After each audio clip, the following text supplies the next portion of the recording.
hacer silencio. Bueno, va a ser una cosa muy cortita, va a ser una reflexión y la verdad que liviana y es mucha la responsabilidad cuando uno se pone aquí delante. La responsabilidad no porque uno se vaya a equivocar o porque vaya a cometer errores, porque yo me siento en familia y yo me siento, vosotros sois, cada uno de vosotros sois mi hermano, pero claro, uno lo que desea para vosotros es lo mejor. ¿Sabes?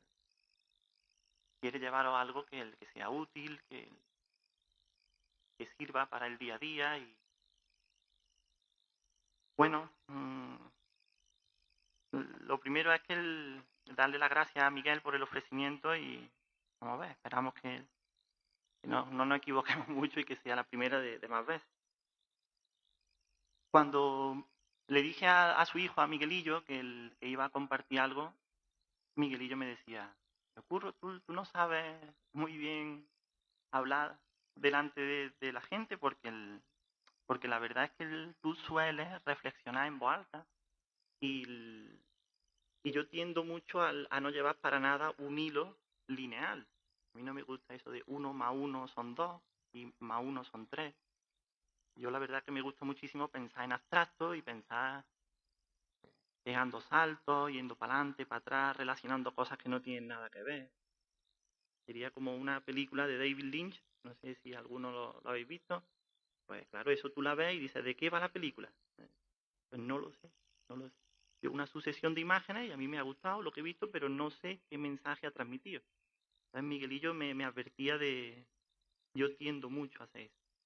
Mucho. Entonces si no os enteráis de lo que he dicho, no es que soy yo, soy yo. Bueno, después leeremos algún pasaje bíblico, pero cuando yo pensaba en qué podía daros que el que fuera de utilidad para vosotros, yo me encontraba con un pequeño problema, y es que aquí hay muchísima gente, aunque somos un grupito pequeño, pero aquí hay mucha gente, distintas edades. Hay gente que hoy viene a la iglesia y no suele venir. Hay, hay gente que lleva en la iglesia 30, 35 o más años. Claro, la necesidad, la experiencia, la comprensión de la vida de esos dos grupos de personas no tiene nada que ver. Aquí hay gente también que viene de un entorno en el cual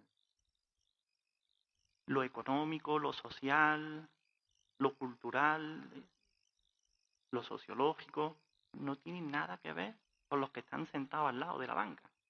¿Sabes? Eso es difícil, difícil.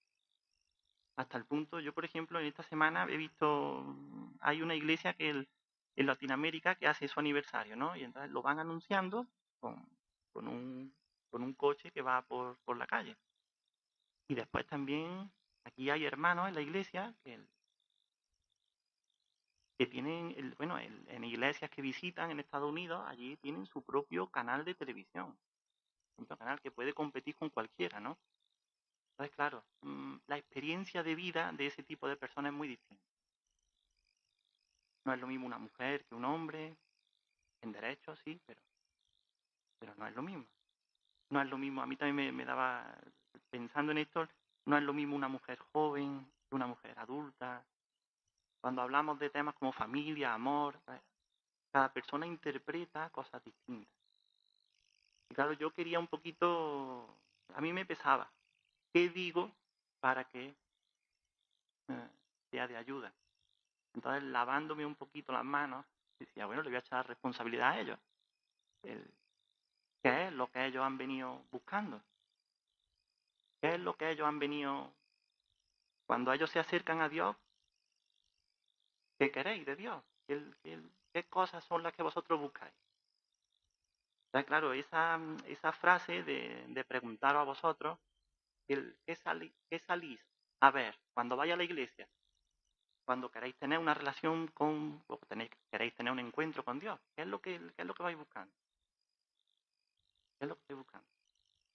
Entonces, de ahí y a leer en Mateo, vamos a leer dos partes, que es prácticamente toda la vida de Juan el Bautista. Mateo 3, del 1 al 17 y después nos vamos a Mateo 11. Pero Mateo 3 dice: En aquellos días apareció Juan el Bautista, predicando en el desierto de Judea y diciendo: Arrepentíos, porque el reino de Dios se ha acercado.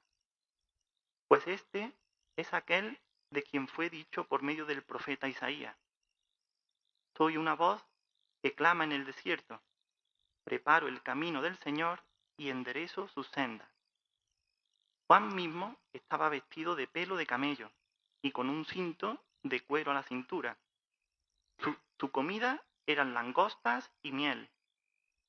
Entonces salían a él a encontrarse con él de Jerusalén, de toda Judea y de toda la región del Jordán. Salían confesando sus pecados y eran bautizados por Juan en el río Jordán. Pero cuando Juan vio que muchos de los fariseos y los saduceos venían a bautizarse, les decía: Soy una víbora. ¿Quién os enseñó a huir del juicio? Producid pues buen fruto, fruto digno de arrepentimiento, y no penséis decir dentro de vosotros: tenemos a Abraham por padre, porque yo os digo que Dios es capaz de levantar hijos de Abraham de estas piedras. El hacha está puesta a raíz de los árboles, por tanto todo árbol que no da buen fruto es cortado y echado al fuego. Yo os bautizo con agua para arrepentimiento, pero el que viene detrás de mí es tan importante que yo no soy digno de desatarle el calzado. Es más poderoso que yo, es más fuerte. Él os bautizará en el Espíritu Santo y fuego. Entonces Jesús vino de Galilea al Jordán a presentarse a Juan para ser bautizado por él. Pero Juan procuraba impedírselo, diciendo: Yo no necesito ser bautizado por ti. Eres tú, Jesús, quien tiene que bautizarme a mí. Pero Jesús le decía: Permítelo por ahora, porque así nos conviene cumplir con justicia. Y cuando Jesús fue bautizado, enseguida subió el agua, y aquí los cielos se abrieron, y vio al Espíritu de Dios que descendía como paloma, y aquí una voz en los cielos que decía: Este es mi Hijo amado, en quien tengo complacencia. Si nos vamos a Mateo 11:7, ya se completa la descripción de la vida de Juan el Bautista. Mateo 11:7, y aquí es la pregunta que Jesús la repite 3 veces, y es la que yo leí que me lavaba las manos y os la echaba a vosotros. Que mientras ellos se iban, Jesús comenzó a hablar de Juan el Bautista a las multitudes. ¿Qué salisteis a ver en el desierto? ¿Acaso una caña doblada por el viento? Entonces decidme, ¿qué salisteis a ver? ¿Acaso un hombre vestido con ropa delicada?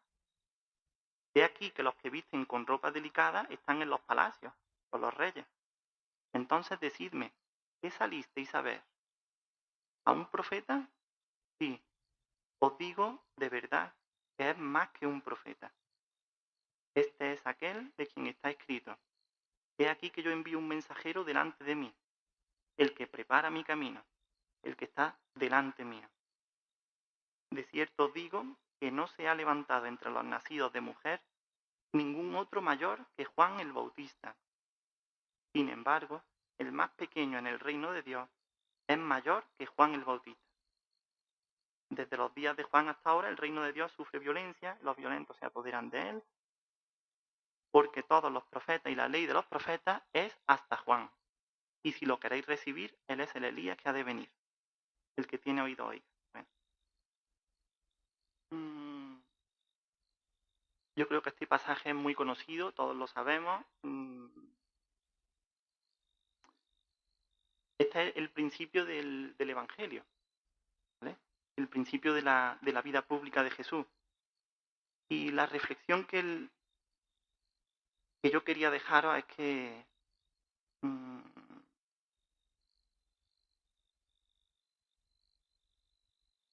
cuando uno se acerca a Dios, realmente la mayoría de las veces lo que vamos buscando es saciar una necesidad, ¿vale?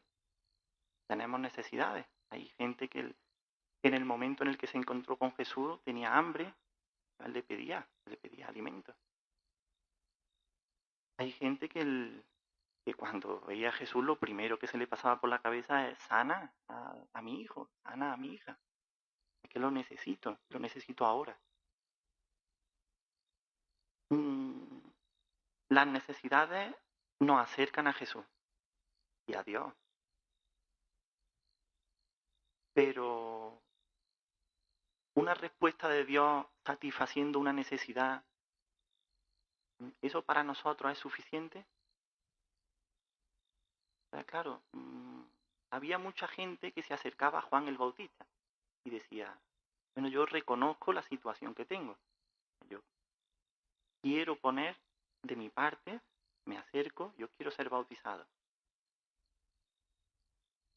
Pero eso no es suficiente. Eso no es suficiente. Entonces yo, estudiando un poquito, en este pasaje Jesús llama mucho la atención sobre Juan el Bautista, sobre el trabajo que hizo, y va marcando también una diferencia entre la relación que ha tenido Dios con el hombre. Hasta Juan era de una forma. La relación que ha tenido Dios con el hombre desde Juan, a partir de mí, va a ser distinta. Nosotros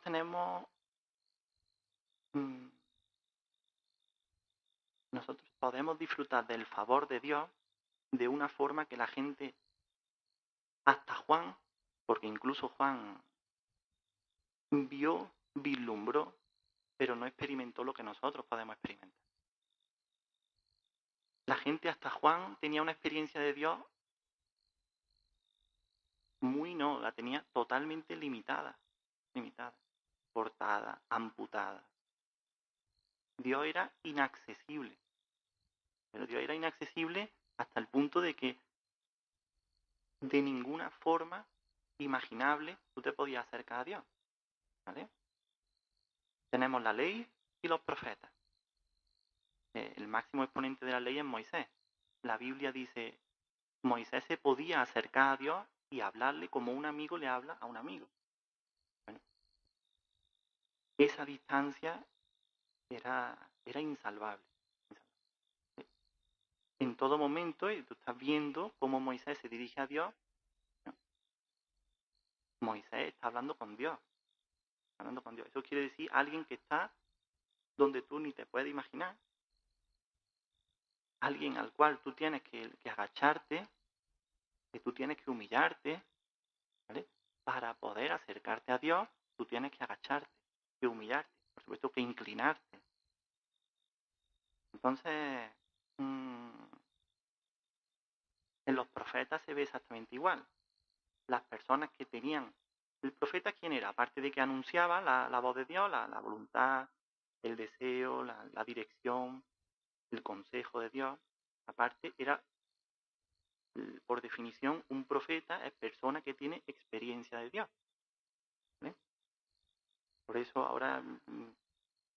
muchas veces le decían a Jesús, es que como Jesús habla, es que nadie ha hablado. Ella estaba en otro campo que no era profeta. Es que este no habla como si lo hubiera experimentado, es que este habla como si de verdad es Dios, ¿eh? Esto ya está en otro. Eso decían. Pero lo que os quería decir era de que Dios estaba muy lejos. La forma de acercarse a Dios era inclinándome, agachándome. Yo tengo que reconocer a Dios. Para yo poder acercarme a Dios, yo tengo que agacharme. Bueno, yo no creo que quepa ninguna duda.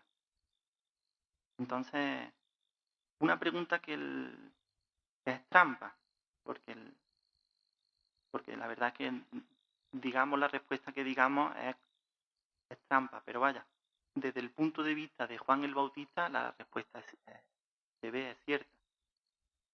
Cuando alguien está bautizando a otra persona, ¿quién es más importante? ¿El que bautiza o el bautizado? Desde el punto de vista de Jesús, yo creo, vaya, la pregunta es incorrecto decir esto es donde estoy, pero En derecho decimos la pregunta es diabólica. Es decir, si tiene 4 respuestas, cualquiera que dé es errónea. Eso es diabólico. En el sentido de que desde el punto de vista de Jesús, ni el que bautizaba, ni el que estaba siendo bautizado, ni los dos juntos, ni ninguno. No es lo que yo creo. Pero claro, desde el punto de vista de la ley y de los profetas, de la experiencia de Dios que tenían hasta Juan, decían, Dios tiene un orden. Entonces, tienes que ser tú, Jesús, que eres más importante, tienes que ser tú el que me bautice a mí.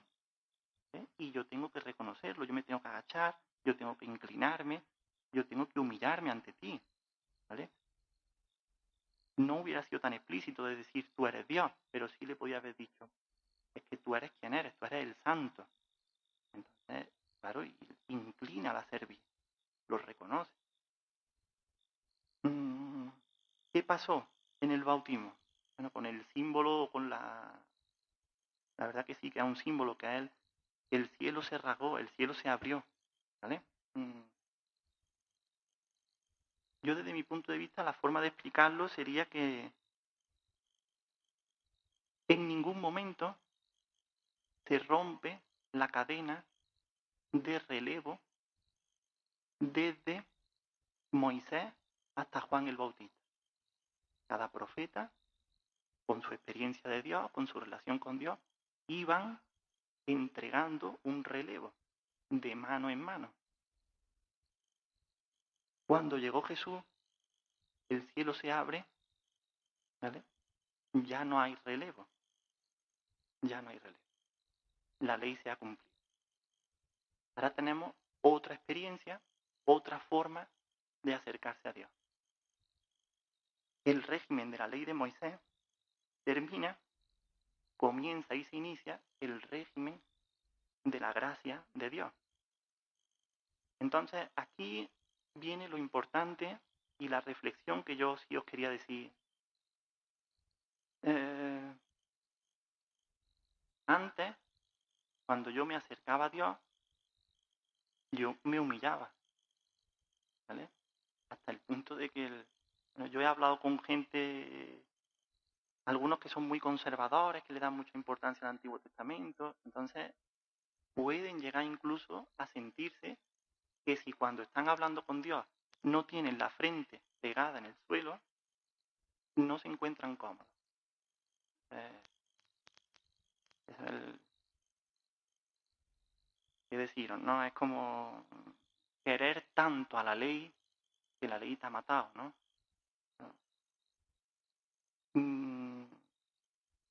¿Qué pasaba con Jesús? ¿Qué pasaba con Jesús? Ahora las reglas del juego han cambiado, pero han cambiado hasta el punto de que nosotros nos podemos sentir muy incómodos, porque aquí estamos viendo, aquí no sé, aquí se aprecia, pero en otros pasajes del Evangelio, aquí se aprecia que Jesús se agachó. Aquí estamos viendo a Dios agachándose, humillándose. El lavamiento de pies. Hay muchas cosas, ¿no? Pero vaya, la prueba máxima de humillación total, de pisotearlo, de escupirlo, en fin, hasta morir. Eso ya no hay humillación más grande. ¿Vale? ¿Quién era y lo que hizo? Lo que yo quería deciros es que cuando nosotros nos acercamos a Dios, es muy importante la primera palabra que le dice Jesús a Juan el Bautista. Permítelo. Permíteme que yo te sirva. Permítame que yo hinque la rodilla, siendo quien soy, y trabaje contigo, y te quiera, y te ame. Yo quiero desligar esta idea de, yo no estoy diciendo que si nos ponemos en las manos de Dios, Él trabaja como nosotros, como un buen alfarero, y nos va construyendo. Eso es después. Pero vaya, bastante después. El primer acercamiento es el de un Dios Es de un Dios que humilla su rostro delante de nosotros, ¿eh? Estamos hablando de alguien que es puro, que es santo, que no tiene mancha, y sin embargo, yo qué sé, mírate tú, a ti mismo, mírame a mí. Inclina su rostro delante de nosotros. Esto es el Evangelio. A lo mejor hay gente que dice, está poniendo a Dios demasiado en el suelo. No, yo no sé cómo tú lees. ¿Por qué quiero hacer hincapié en que ese primer acercamiento que tenemos con Dios hay una descompensación? Bueno, se debe a muchos factores, ¿no? En principio porque nosotros no tenemos una idea cabal de lo que es Dios. Claro, Dios tiene que poner mucho de su parte para que nosotros podamos ver siquiera coger el hilo de las cosas, por lo menos. Entonces, y sobre todo lo que yo creo que es fundamental es que las personas, yo creo que todas, en la muralla que tenemos de orgullo, destruir esa muralla,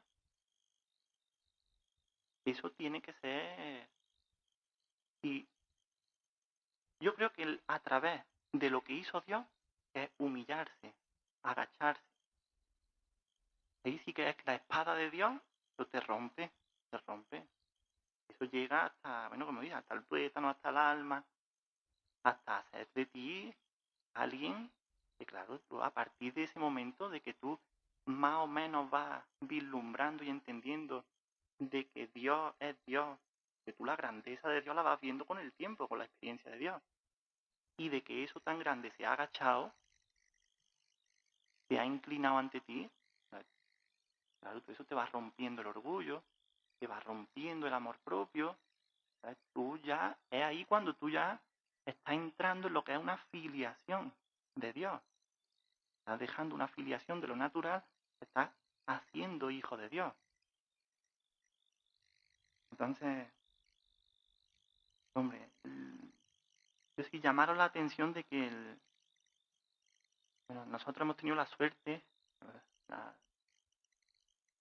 la profunda gracia de poder disfrutar del amor de Dios de una forma que hasta Juan el Bautista la gente ni se imaginaba. ¿Vale? Juan incluso se ve de manera explícita, ¿no? Le preparaba el camino al Señor, pero se ve en sus palabras de un Dios de juicio, un Dios de... Mira Jesús como después cambia el discurso.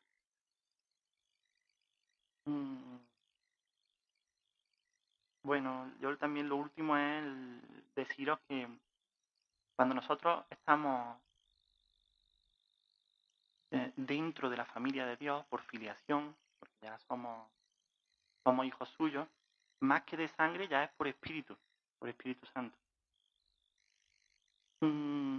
Claro, la ley era relativamente fácil de seguir. A lo mejor no de cumplir, pero sí de seguir, porque te estaba marcando muy bien el camino. Tú sabías por la izquierda dónde estaba el límite, por la derecha sabes dónde está el límite. Entonces, yo creo firmemente, y esto tiene consecuencias, creo firmemente que la ley a nosotros ya no es útil. No es útil, y menos en el siglo XXI. Pero vaya, no es porque estemos en el siglo XXI que la ley no es útil. Es porque nosotros, cuando somos hijos de Dios, nosotros ya nos movemos no por lo que diga la ley, sino por impulso del Espíritu Santo. Y vete tú a saber a dónde te lleva el Espíritu Santo. Y lo que hace contigo y la forma de trabajar contigo. Vete tú a saber.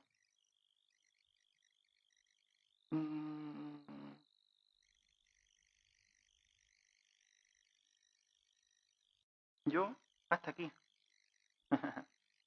Hasta aquí. Y muchas cosas. Bueno, yo ya he terminado con lo que tenía escrito, pero sí que me acordaba mucho, no sabía cómo encajarlo, me acordaba mucho de una predicación que Cristóbal Contreras allí en Málaga una vez dijo, y a mí aquello, yo estaba llorando incluso, porque, bueno, él dijo una cosa muy sencilla, él tampoco dijo, volvió a repetir lo mismo en el entierro de su madre. Y era, mira, yo llevo muchísimos años predicando. Claro, ¿yo cómo explico lo que es una experiencia de Dios? Yo te lo tengo que explicar con cosas que todos entendamos. Entonces yo lo más claro que te lo puedo decir es, eh, como una madre quiere a su hijo, dice, así no quiere Dios. No quiere. Esa es la experiencia mm, que tú puedes llegar a entender. Porque hay veces que una madre quiere, pero no es ya sin medida, sino sin razón de ser, sin seguir un criterio no, quiere con locura, quiere con locura.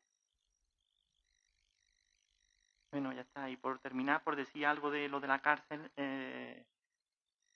¿cuáles son las consecuencias después de ser hijo de Dios? Pues, las consecuencias es cuando a ti te han amado tanto, tú después amas. Cuando a ti te han perdonado tanto, tú después perdonas. Cuando tú has descubierto que tenías orgullo, que tenías amor propio, y eso se ha venido destruyendo, tú después le das espacio a la gente que tiene mucho orgullo, mucho amor propio.